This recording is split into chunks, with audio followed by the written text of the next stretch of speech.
شروع اللہ کے نام سے جو بڑا مہربان اور نہایت رحم والا ہے۔ دربار یزید العین میں سیدہ زینب علیہ السلام بنت علی علیہ السلام کا باطل شکن خطاب۔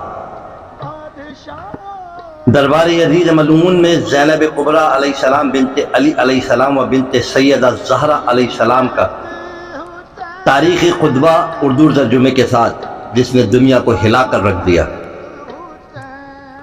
سب تعریفیں اس خدا کے لیے ہیں جو کائنات کا پروردگار ہے، اور خدا کی رحمتیں نازل ہوں پیغمبر اکرم صلی اللہ تعالی علیہ وآلہ وسلم پر، اور ان کی پاکیزہ عطرت و اہل بیت علیہ السلام پر۔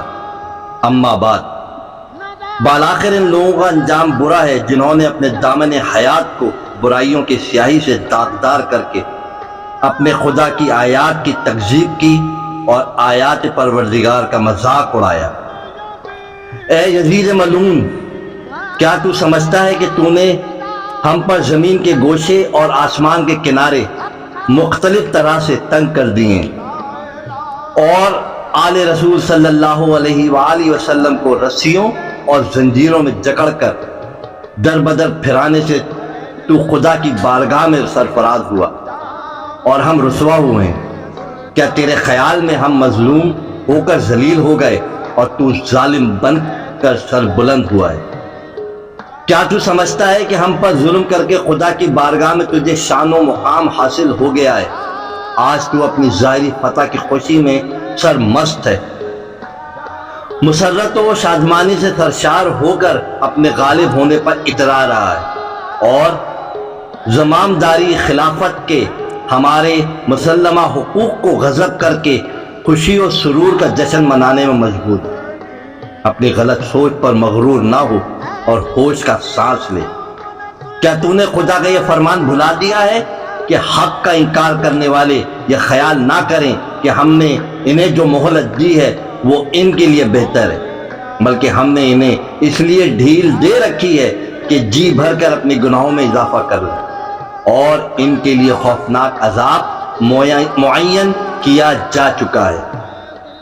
اس کے بعد، اے طلقہ کے بیٹے، آزاد کردہ غلاموں کی اولاد، کیا یہ تیرا انصاف ہے کہ تو نے اپنی مستورات اور لونڈیوں کو چادر اور چار دیواری کا تحفظ فراہم کر کے پردے میں بٹھا رکھا ہے، جبکہ رسول زادیوں کو سر برہنہ در بدر پھرا رہا ہے؟ تو نے مقدرات عصمت کی چادریں لوٹ لیں اور ان کی بے حرمتی کا مرتکب ہوا۔ تیرے حکم پر اشقیاء نے رسول زادیوں کو بے نقاب کر کے شہر با شہر پھرایا۔ تیرے حکم پر دشمنان خدا اہل بیت علیہ السلام رسول اللہ صلی اللہ علیہ وآلہ وسلم کی پاک دامن مستورات کو ننگے سر لوگوں کے ہجوم میں لے آئے، اور لوگ رسول زادیوں کے کھلے سر دیکھ کر ان کا مذاق اڑاتے رہے، اور دور و نزدیک کے رہنے والے سب لوگ ان کی طرف نظریں اٹھا کر دیکھ رہے ہیں۔ ہر شریف و کمینے کی نگاہیں ان پاک بیویوں کے ننگے سروں پر جمی۔ آج رسول زادیوں کے ساتھ ہمدردی کرنے والا کوئی نہیں ہے۔ آج ان قیدی مستورات کے ساتھ ان کے مرد موجود نہیں ہیں جو ان کی سرپرستی کرے۔ آج آل محمد صلی اللہ علیہ وآلہ وسلم کا معین و مددگار کوئی نہیں ہے۔ اس شخص سے بھلائی کی کیا توقع ہو سکتی ہے جس کی ماں یزید کی دادی نے پاکیزہ لوگوں کے جگر کو چبایا ہو؟ اور اس شخص سے انصاف کی کیا امید ہو سکتی ہے جس نے شہیدوں کا خون پی رکھا ہو؟ وہ شخص کس طرح ہم اہل بیت علیہ السلام پر مظالم ڈھانے میں کمی کر سکتا ہے جو بغض و عداوت اور کینے سے بھرے ہوئے دل کے ساتھ ہمیں دیکھتا ہے؟ اے یزید، کیا تجھے شرم نہیں آتی کہ تو نے اتنے بڑے جرم کا ارتکاب کرنے اور اتنے بڑے گناہ کو انجام دینے کے باوجود فخر و مباحات کو کرتا ہوا یہ کہہ رہا ہے کہ آج اگر میرے اجداد موجود ہوتے تو ان کے دل باغ باغ ہو جاتے، اور مجھے دعائیں دیتے ہوئے کہتے کہ اے یزید تیرے ہاتھ شل نہ ہو؟ اے یزید، کیا تجھے حیا نہیں آتی کہ تو جوانان جنت کے سردار حسین علیہ السلام ابن علی علیہ السلام کے داندان مبارک پر چھری مار کر ان کی بے ادبی کر رہا ہے؟ اے یزید، تو کیوں خوش نہ ہو اور فخر و مباحات کے قصیدے نہ پڑھے، کیونکہ تو نے اپنے ظلم و استبداد کے ذریعے فرزند رسول صلی اللہ علیہ وآلہ وسلم اور عبد المطلب کے خاندانی ستاروں کا خون بہا کر ہمارے دلوں کے زخموں کو گہرا کر دیا اور شجرہ طیبہ کی جڑیں کاٹنے کے گھناؤنے جرم کا مرتکب ہوا ہے۔ تو نے اولاد رسول صلی اللہ علیہ وآلہ وسلم کے خون میں اپنے ہاتھ رنگین کیے ہیں۔ تو نے عبد المطلب کے خاندان کے ان نوجوانوں کو تہہ تیغ کیا ہے جن کی عظمت و کردار کے درخشندہ ستارے زمین کے گوشے گوشے کو منور کیے ہوئے۔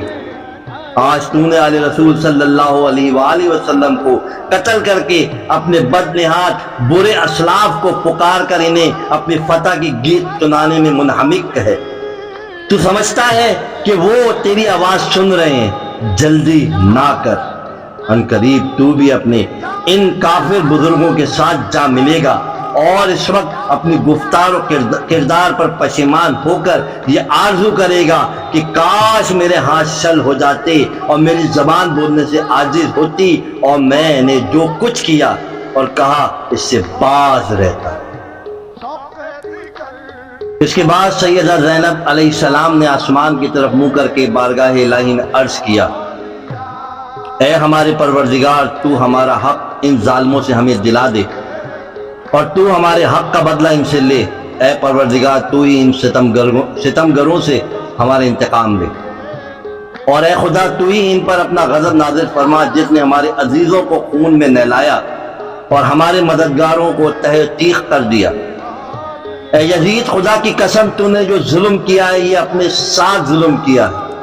تو نے کسی کی نہیں بلکہ اپنی ہی کھال چاک کی ہے، اور تو نے کسی کا نہیں بلکہ اپنا ہی گوشت کاٹا ہے۔ تو رسول خدا صلی اللہ علیہ وآلہ وسلم کے سامنے ایک مجرم کی صورت میں لایا جائے گا اور تجھ سے تیرے اس گھناؤنے جرم کی باس پرس ہوگی کہ تو نے اولاد رسول صلی اللہ علیہ وآلہ وسلم کا خون ناحق کیوں بہایا اور رسول زادیوں کو کیوں در بدر پھرایا، نیز رسول اللہ صلی اللہ علیہ وآلہ وسلم کے جگر پاروں کے ساتھ ظلم کیوں روا رکھا۔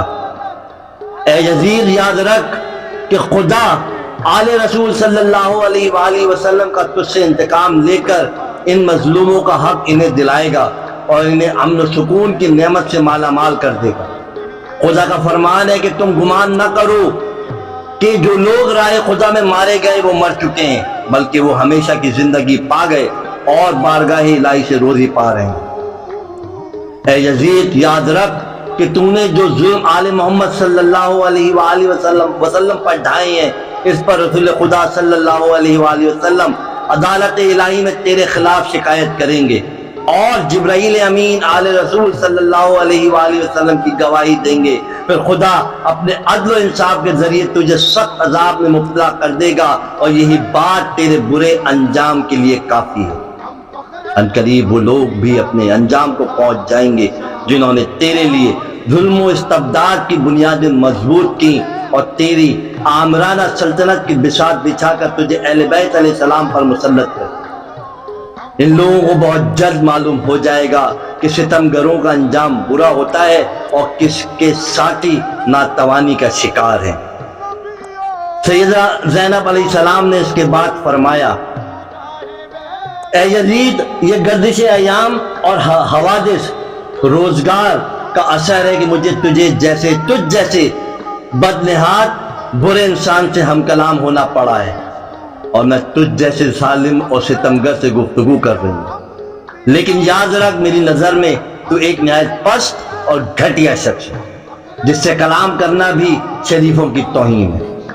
میری اس جرأت و شگن پر تو مجھے اپنے ستم کا نشانہ ہی کیوں نہ بنا دے، لیکن میں سے ایک عظیم امتحان اور آزمائش سمجھتے ہوئے صبر و استقامت اختیار کروں گی اور تیری بد کلامی و بدسلوکی میرے عزم و استقامت پر اثر انداز نہیں ہو سکتی۔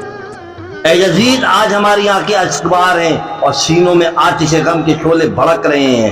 افسوس تو اس بات پر ہے کہ شیطان کے ہمنوا اور بدنام لوگوں نے رحمان کے سپاہیوں اور پاکباز لوگوں کو تہہ تیغ کر ڈالا ہے اور ابھی تک اس شیطانی ٹولے کے ہاتھوں سے ہمارے پاک خون کے قطرے ٹپک رہے ہیں۔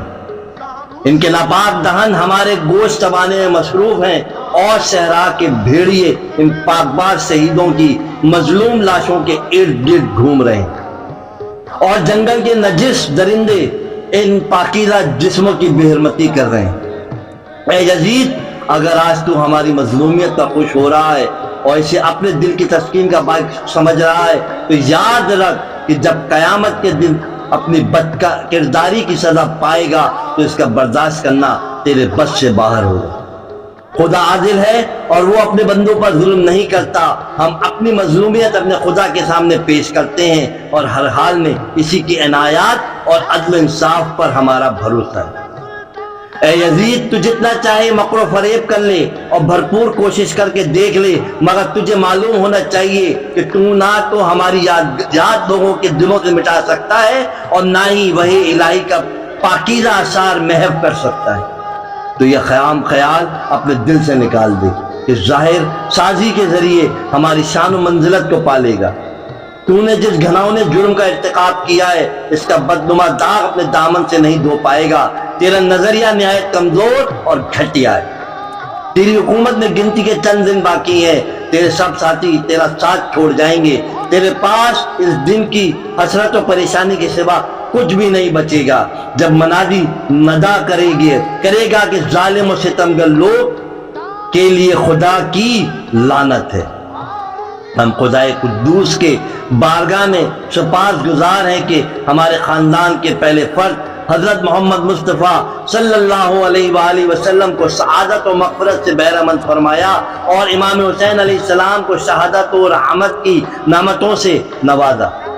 ہم بارگاہ ایزدی میں دعا کرتے ہیں کہ وہ ہمارے شہیدوں کے ثواب و اجر میں اضافہ اور تکمیل فرمائے اور ہم باقی سب افراد کو اپنی عنایتوں سے نوازے۔ بے شک خدا ہی رحم و رحمت کرنے والا اور حقیقی معنوں میں مہربان ہے۔ خدا کی عنایتوں کے سوا ہمیں کچھ مطلوب نہیں اور ہمیں صرف اور صرف اسی کی ذات پر بھروسہ ہے، اور اس لیے کہ اس سے بہتر کوئی سہارا نہیں۔